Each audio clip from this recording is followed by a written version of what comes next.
to get to 9,000. Still not. Hello, Supercars in Seconds here. A rather exciting treat for us today. One of the most crazy and most involving sports cars on the market today. Of course, the 2018 Porsche GT3, 911 GT3. This is the new 4-litre engine that came out about this time, and from 3.8 before, and really a fabulous engine. What's wild about the car is the red line up around 9,000 RPM. So we're going to experiment with that a little bit later. This is a colour called Sapphire Blue, very pretty on the car. I love this front bumper with all these grills and meshes and so on. The badge is, of course, beautiful, the famous old Porsche badge. How you close the trunk is to push down on this and get a nice click.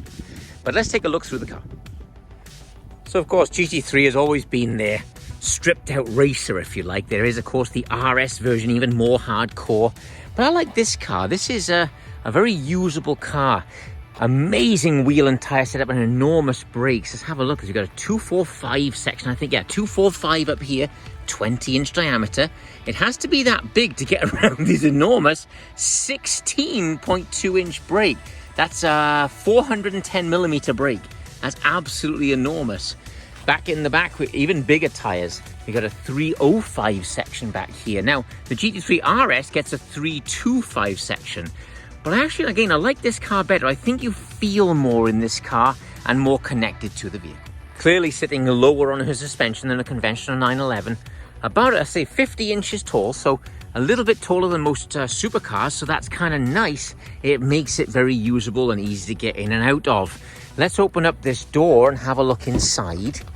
This would be the sort of 918 style seat, which frankly goes back to the, these little holes here, back to the Carrera GT.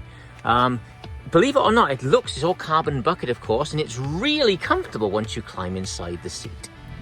Moving down into the center console, we have our backup camera on there. A lovely font that the cars often have. I'll put it back into the navigation there. Lovely, clear writing, and the fonts are all very nice. Pretty simple operation for the temperature for passenger and driver there. Just click them up and down, very simple. Further down, again, our exhaust button. I love a car with an exhaust button. This one will lift the nose up and down for us. Interesting here, again, for very much a track type car, stability control, and the next one is stability control and traction control, so you really can shut the whole lot off. I'm not sure I'm brave enough to have it switched all off. The sport mode we were driving in is just really fun. It does change the personality of the car. We're very lucky with this particular car. She has what I tend to call the millennial anti-theft system, meaning down in the footwell, we have an extra pedal. Now, this particular one is the 6-speed transmission. A lot of the 911s get a 7-speed. This one a little bit lighter and a different gearing than in the conventional 911s. The 6-speed feels really great. It's a very short throw and incredibly sharp. But let's take a look at this fabulous powertrain.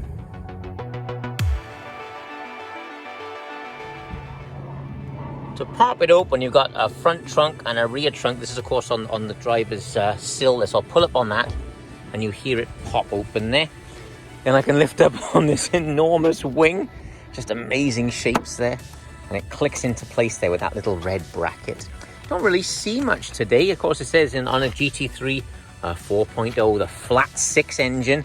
You'll see these two tubes here work in conjunction with these black scoops up on top of the engine cover there. In this, guys, this is actually the previous engine this is the engine from the previous RS. So she's 500 horsepower, 344 pounds of torque. When you watch some of my videos, you'll hear numbers much bigger than that, of course. However, what's nice about this car, again, is the feedback. Most cars don't rev to 9,000. In a minute, I'll rev the engine up and you'll definitely hear it. I'll start at 4 or 5,000 and you see how long it takes to get to 9,000. Moving up front, I've popped it and there's a little tab just to slide across and lift this up.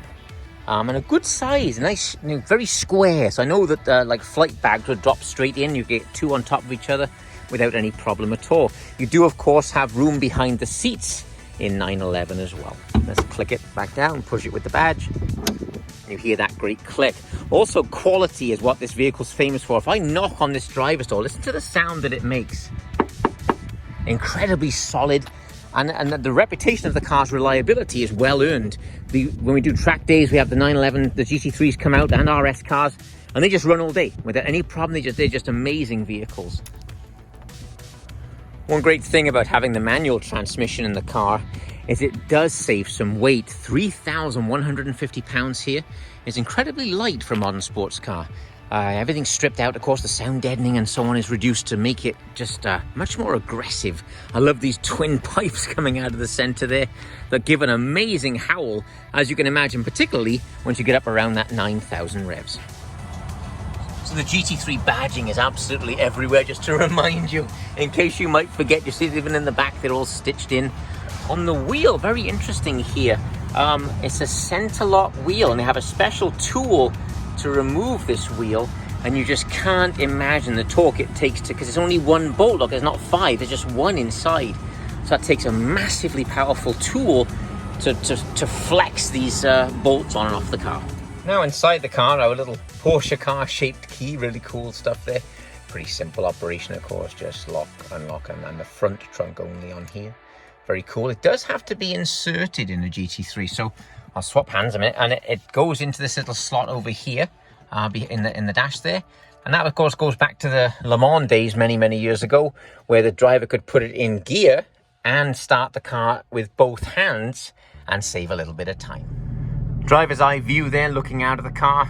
An incredible view. Still a slight ridge on those fenders. When you go in the cars from the 80s and 90s, they have a much higher ridge there on those fenders that you see more. But it's still definitely a 911. When I look at these gauges, of course, going across here, even got navigation in this one. And with this little dial down here, up and down, I can change what that bit of information, gives me across there, which is rather fun. Dominated by this huge tachometer, of course, with a red line up around 9,000, as I mentioned. Weird speedometer. It goes in banks of 25 miles per hour. So it doesn't actually move that fast, but we do have a digital speedometer front and center as well. The 6-speed manual, so I'll go from just jam it into gear there and go from this is third, this is into fourth. Barely moves. It only goes a couple of inches, and it's such a solid feel.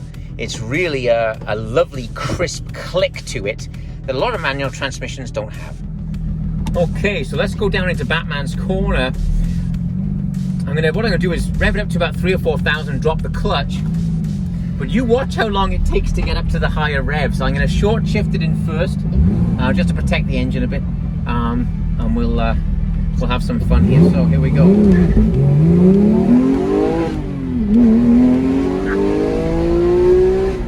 only got to 7,500 then. Unbelievable balance. It's incredible. Let's pour it on out of here. Try and get to 9,000. There it goes. Wow. Let's hit these big brakes. Oh, incredible how it scrubs speed. The nose doesn't really pitch in the car. The suspension is set up, of course, for the track. So the nose doesn't really pitch. It is quite an experience.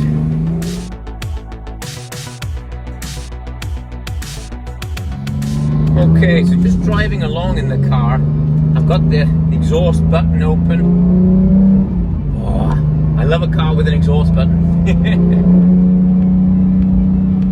Again, I'll get around this corner, then I'm going to, again, open the engine up a bit. This is third gear, 4,000 revs. I'm going to try and get it to 9. It's very hard to get around there. The push from 6,000 on is incredible. Here we go. Right there. Incredible how high the revs stay. I changed gear at about 8,500 and only dropped to 6,500. So it keeps that big engine on the boil. And it is a big engine. It's a bigger engine than you think. You can feel it back there. Oh. Super engaging. I don't think you'd ever need to buy a stereo in this car, that's for sure. Because you have to drive it and keep those revs up high, she just gets more and more engaging. And frankly, I'm having a tough time finding the limits. It's really an incredible car. An unbelievable howl from this engine. We're going to go down to second here. Oof. Just pour it on. A bit low, really. I could have gone to third, I guess. Tell you what this takes me back to. A good friend of mine, Stephen, over in Wales, has an 86 911 SC Guards Red Black manual, beautiful, beautiful car. And this is the first 911 I've driven in a long, long time that takes me back to that sensation that that car used to have. She feels light on her toes, really exciting to drive. Not mega fast, to be honest. It's not crazy like some of the cars we've been driving lately. But there's a lot more to that than straight line speed. You know, this is a hard right-hander here, flat out, and no problem at all. She's just balanced there and sitting with a slight little bit of lean. Brake feel unbelievable for a carbon ceramic. They often feel like concrete. This is a lovely pedal feel. A bit like a McLaren, a lot of pedal travel to it, but a nice feel. Yeah.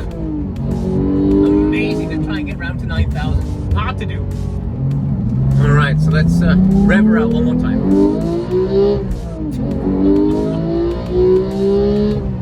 Yeah. Absolutely incredible. Really an amazing machine. The car gives you feedback that's just gone, frankly, in most sports cars today. They're so capable.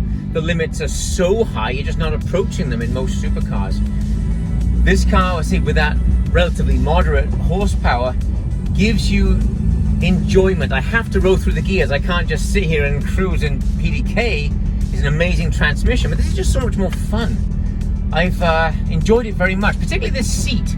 I mentioned it earlier, but I got lucky to drive the Carrera GT, and it's a similar design seat, but that thing's like concrete. It's like you're sitting flat on the carbon fiber. This is an incredibly comfortable seat, and it's given me an experience I won't forget anytime soon. I'm not going to stop. I'm going to keep driving this car, but please subscribe, be a part of the channel, and give me some comments. What do you think of GT3? Is this, you think, the best modern sports car? I think it's certainly one of them. Thanks for watching.